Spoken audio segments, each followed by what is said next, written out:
que vous allez bien. J'espère que vous avez passé une bonne journée, que vous passez une bonne soirée si vous regardez cette vidéo en soirée. On se retrouve aujourd'hui pour une vidéo top 5. Ça fait un petit moment que j'ai sorti la première vidéo top 5 et donc on se retrouve pour la deuxième partie. Avant ça, je voulais avant tout vous remercier parce que depuis, on va dire 2 semaines, la chaîne est de plus en plus regardée, a de plus en plus de visibilité et ça fait vraiment chaud au cœur. De plus en plus de commentaires, de plus en plus de réactions, de likes, etc. Et ça me va droit au cœur, très sincèrement. C'est trop bien. Alors je vous invite donc à vous abonner, si ce n'est pas déjà fait, à activer la cloche et à laisser un like, évidemment, ainsi qu'un commentaire si le cœur vous en dit. N'hésitez surtout pas. Donc aujourd'hui vidéo top 5.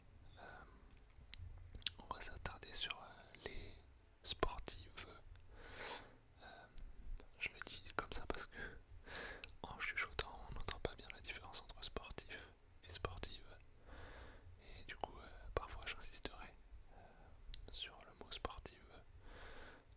Voilà, c'est simplement pour qu'on fasse bien la distinction. On est toujours dans la catégorie des sports collectifs uniquement. Vous allez voir qu'il y a quand même un peu plus de sportives françaises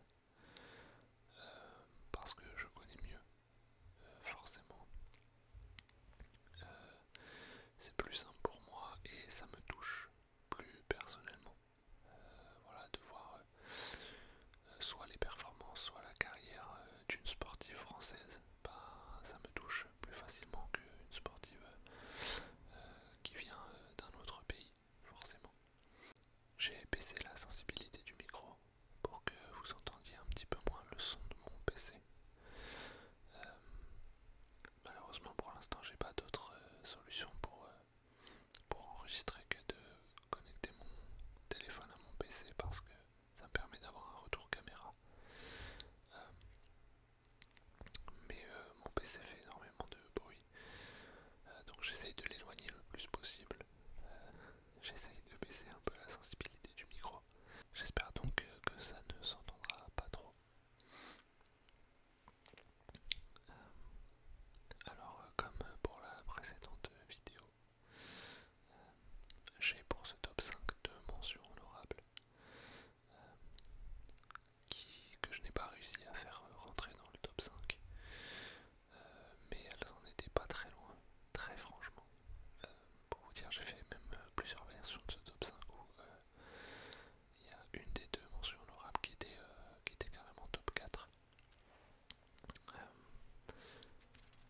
La première sportive que j'aurais adoré coacher en sport collectif dans les mentions honorables, c'est Victoria Rava. Alors ce nom ne vous dit peut-être rien si vous ne connaissez pas très bien le volley, mais Victoria Rava est une joueuse de volleyball professionnelle, une ancienne puisque elle est maintenant à la retraite.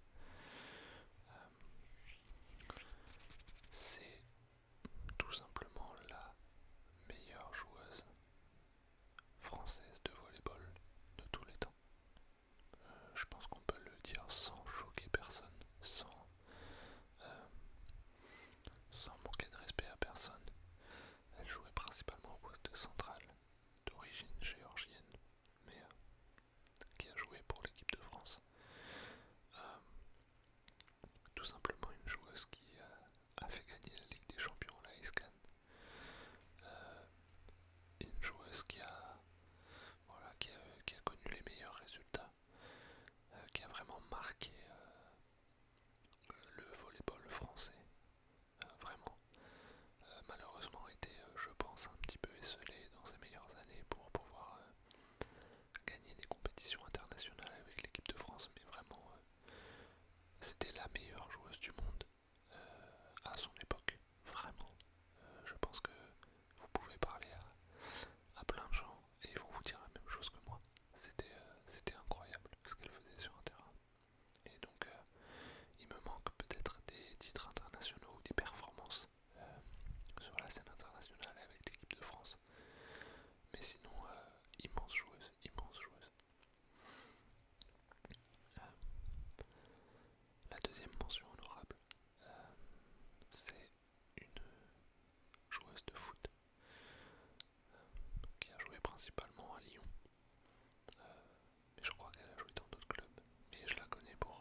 disons que je connais mieux Marine Johannes qu'Abby Williams, je la connais un petit peu de nom, mais surtout grâce aux Jeux Olympiques de Paris 2024.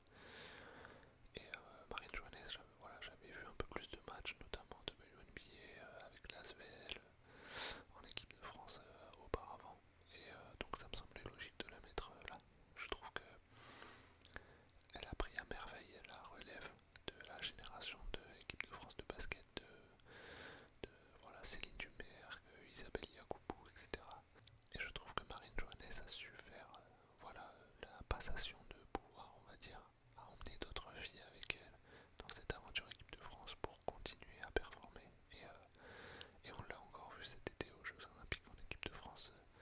Voilà, l'équipe de France de basket féminine est une équipe sur laquelle il faut compter dans les grands tournois. À la quatrième place de ce top 5, on retrouve cette fois-ci une handballeuse avec Alison Pinault. Alison Pinault.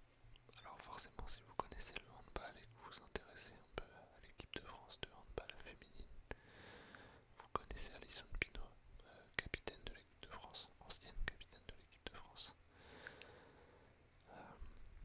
C'est vrai que pour l'instant, à part Marine Johannes, il n'y a que des anciennes joueuses, mais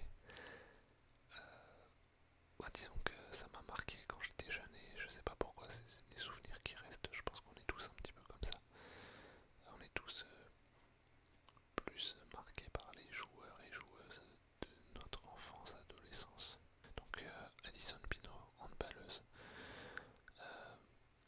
tout simplement la capitaine de l'équipe de France qui a permis au handball féminin français d'être l'une, si ce n'est la meilleure équipe au monde. Alors je suivais moins son parcours en club, j'avoue que j'ai plus de mal à suivre le handball en club, que ce soit féminin ou masculin. Autant le basket j'arrive à suivre un petit peu, autant le handball j'ai beaucoup plus de mal, mais en tout cas en équipe de France, Alison Pinault a de sacrées performances avec elle. Toute la génération d'Alison Pinault, on peut compter dessus. Alexandra Lacrabert, je me souviens de la gardienne Cléopâtre Darleux qui est d'ailleurs toujours en activité. Voilà, cette génération-là, c'était une génération légendaire et Alison Pinault en était la capitaine, donc c'est vous dire le leadership, la capacité technique à faire la différence dans le jeu. Je pense que c'était quelqu'un qu'on écoutait dans le vestiaire, qu'on écoutait au temps mort. Immense joueuse et sur le terrain, tous les ballons passaient par elle. On ne pouvait pas construire une action sans elle. Voilà, elle était dans tous les bons coups. Elle finissait régulièrement meilleure marqueuse. Voilà, c'était vraiment une joueuse hyper importante du jeu français. Et c'est pour ça qu'elle est quatrième de mon top 5. À la troisième position, on va retourner dans le football avec une autre joueuse de l'équipe de France de football. J'ai nommé Wendy Renard. Voilà, qui d'autre que Wendy Renard, pareil, capitaine, très grande défenseur centrale, mais qui a marqué, moi je me souviens, elle a marqué beaucoup de buts en équipe de France, même avec l'Olympique Lyonnais, multiple vainqueur de la Ligue des Champions avec l'OL. Voilà, ça manque peut-être de médailles, en tout cas de trophées en équipe de France féminine, mais voilà, il y avait d'autres nations qui étaient vraiment surperformantes.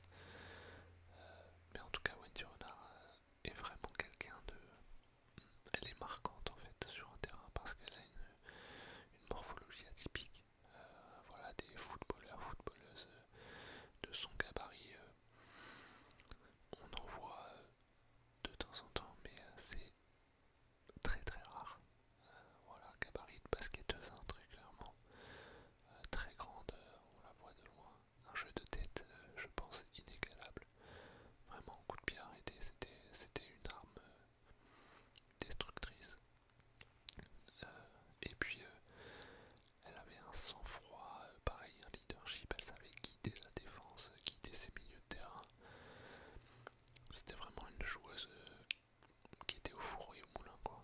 Et moi, elle m'impressionnait par la robustesse avec laquelle elle arrivait à arrêter les actions, à faire la petite faute qui va bien pour permettre à son équipe de se replier, à vraiment ouais, être toujours au moment, au bon endroit, que ce soit offensivement ou défensivement. Donc ouais, Wendy Renard, je pense qu'il a marqué l'équipe de France de foot, qui a marqué le football féminin, très clairement. Et c'est pour ça qu'elle est dans mon top 3, j'aurais adoré la coacher, très clairement. En deuxième position, d'ailleurs, point commun avec la première position, on retourne dans le basket. Je ne vous en dirai pas plus sur le premier, mais en deuxième position, nous avons peut-être la meilleure basketteuse de tous les temps, en la personne de Lisa Leslie. Lisa Leslie, basketteuse américaine, euh, qui est considérée comme la meilleure joueuse de tous les temps, euh, qui a fait connaître la WNBA très clairement, qui a réussi à faire sa place dans un monde où voilà, le basket et la NBA c'est vraiment un milieu très très masculin. Et Lisa Leslie est, je pense, la première et la pionnière à avoir fait connaître la WNBA, à avoir eu ce côté starification. Voilà, c'était une star du basket, Lisa Leslie. Voilà, c'était. Alors je dis c'était parce qu'elle est à la retraite maintenant, mais je pense que tous les basketteurs qui se sont intéressés un petit peu à la WNBA ou au basket féminin, puisque bah, forcément elle a aussi gagné les JO, hein, tant qu'à faire. Voilà, tous les basketteurs connaissent Lisa Leslie. C'est vraiment une légende de son sport. La première basketteuse à être aussi à l'aise, aussi dominante en fait en WNBA et dans le basket féminin. Euh, on parle de Will Chamberlain ou de Shaquille O'Neal chez les mecs. Je pense que Lisa Leslie chez les filles, c'est incontestable. C'était vraiment une basketteuse dominante à qui hop, on donnait le ballon, on faisait la petite passe. Et puis voilà, c'était panier quasiment assuré. Donc voilà, multiples médailles olympiques, médailles d'or en plus, multiples championne WNBA. Elle a des titres de MVP, vraiment la plus grande basketteuse de tous les temps. Et donc en première position, on reste dans le basket avec une Française cette fois-ci.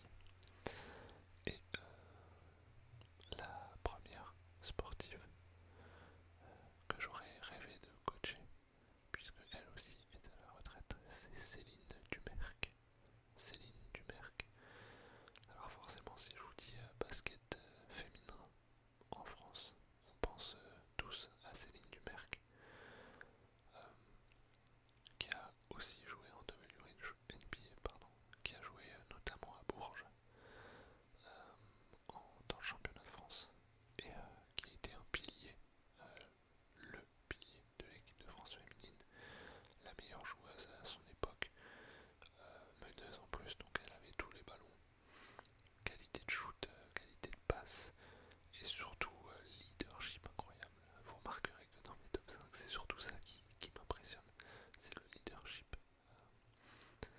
Moi, ce que j'aime dans le fait de coacher des joueurs, c'est réveiller leur côté leader, c'est savoir quelle personnalité ces joueurs-là ont.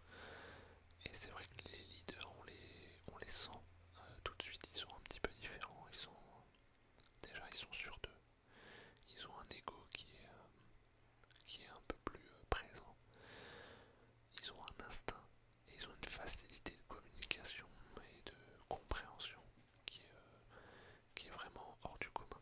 Et je pense que Céline Dumerc, elle a tout ça.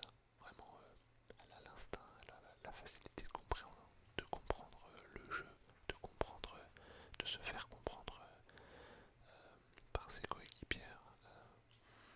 Elle a ce leadership naturel, elle a ce côté regardez-moi, donnez-moi le ballon, euh, je décide ce qu'on va faire. Et le poste de meneuse, pour ça, lui allait très bien. Et c'est pour ça qu'elle est première, parce qu'elle m'a impressionné dans tout ce qu'elle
sensibilité.